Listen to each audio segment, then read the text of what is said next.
Hello, my name is Robert Morgan and I am the director of Stop Motion. Stop Motion is about a young stop motion animator who, in the course of the film, discovers her creative voice and finds out that her creative voice is actually dangerous and malevolent. I first had the idea for this story quite a few years ago now, and it came out of maybe two things. One was I thought I'd never seen a film about a stop motion animator before, and I thought that would be a really interesting subject for a film.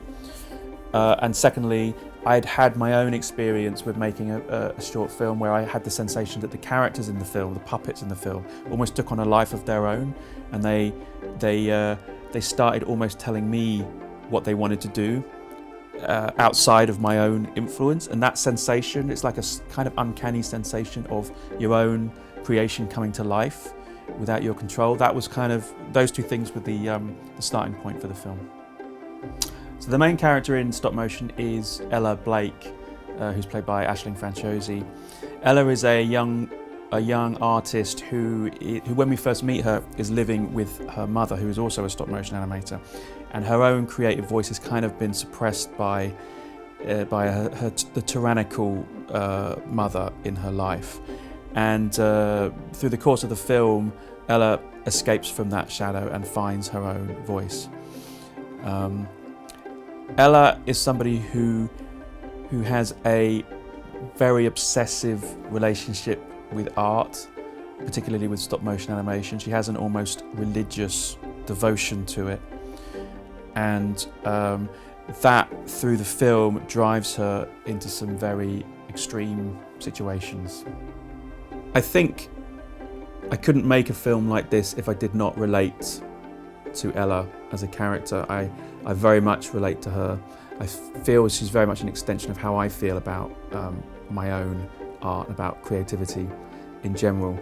And although I maybe wouldn't go quite to the extremes that she goes to in the film, I feel very close to her and I relate to her a lot. Robin King, who co-wrote the script with me, I asked him to come on board very early on. I just had the initial idea and just a few of the elements, and discussing it with Robin one day, he started talking about it in a way that was really exciting, and I just said, why don't you just come on board and write it with me? He was like, yeah, cool. So that's what we did, and then, years later we had a script, but we spent a very long time discussing the story. We discussed every single aspect of the story very, very, very carefully before we ended up on the finished scenes. I mean, every line of dialogue was discussed at great length, and we did many drafts of the script to get it to the point where it was working, because it's quite a dense, complex script. There's a lot of elements in it, a lot of different layers of reality, a lot of different worlds within it, and it's all linked together by Ella's experience and Aisling's performance. I think working with really talented actors is there's something very, very magical about it, because when you see actors bringing your scene to life that you wrote months or years before, and hearing the words come out of their mouth and feeling that it feels real and feels convincing and credible, that's very, very exciting. It gives you a lot of confidence as a filmmaker when you see that, looking at the actors on set and seeing them interact with each other and seeing it come alive. It's very exciting. And I think working with actors I found it very easy. I mean, I come from a stop motion animation background, so I think people might assume that I'm going to be very controlling about it, but that's not the case at all. Because when you have really good people, I mean, it's across the board with all of the crew as well, you choose your people very carefully, the people you work with, and then you tune them into the film, and I think you have to give them a lot of freedom. The great thing about actors is I don't have to animate them, they do it, they just do it. I think Aisling's performance in this film is just absolutely phenomenal. I think she's a brilliant actor. I think as soon as I first spoke to her about the role, I knew just by the way she was talking about it. I mean, I'd seen her previous work, so I knew she was like a great actor, but when we first met and we were speaking about the character, just the way she was speaking about it, how she totally got it from the beginning. So I knew straight away she was going to be perfect for it. And then once we started shooting, when I'm watching the monitor and seeing what she's doing. It's just like she was just always in the zone with it and delivering. And what I like about Aisling's acting in general is you can see the thinking. You can see in all of her roles, you can see the character thinking. She's not just waiting to say her next line, she's thinking all the way through the scenes. And you can just watch her not doing anything and you can see the cogs turning. You know, she's really deeply in the character. And that's what I needed for this film, you know, a thinking, watching a character on screen and you can see them thinking, you can see the internal cogs turning. I think Aisling's great at that. I think the pace of doing a live action shoot as opposed to an animation shoot, I would say it's neither. I mean, there are difficulties, there are new difficulties. There are things that are harder in live action, and there are things that are harder in stop motion, and there are things that are easier in both as well. The one thing that you become very aware of on a live action shoot is just the relentlessness of the schedule. And every day, you've just got to get this many scenes done in a day, and you've got to make that day every single day. And that's the same with animation as well. But when I've done animation in the past, I tend to do things on my own time with very little money. So working to a schedule, definitely a challenge. But then at the same time, there's a certain pace that you get into, and there's an energy that you get into, and I think that energy can really help a scene. You know, you can't overthink things. You just shoot all the time.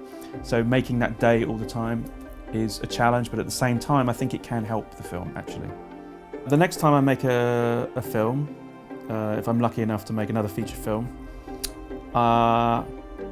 the thing I would do differently is I think I would be more wary of writing a script that is so dense and complex. And because we ended up, during the edit, we ended up simplifying the story somewhat anyway.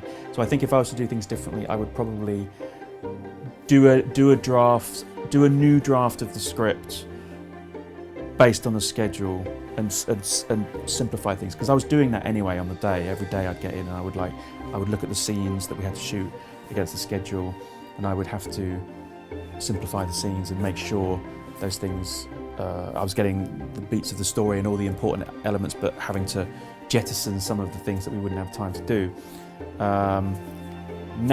Having gone through that and knowing that now, I think next time round I would be more wary of simplifying things even further before shooting.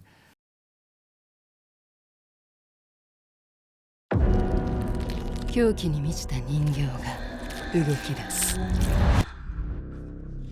映画監督を目指すエラ。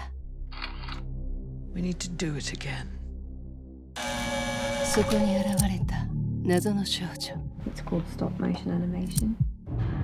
I know a better story. The Ashman comes in 3 nights. She tries to hide, but on the first night, he sees her.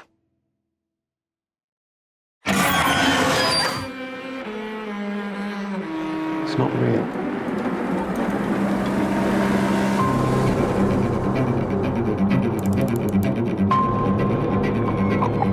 Stop motion anime と現実が融合した新たなる恐怖。What happens on the third night?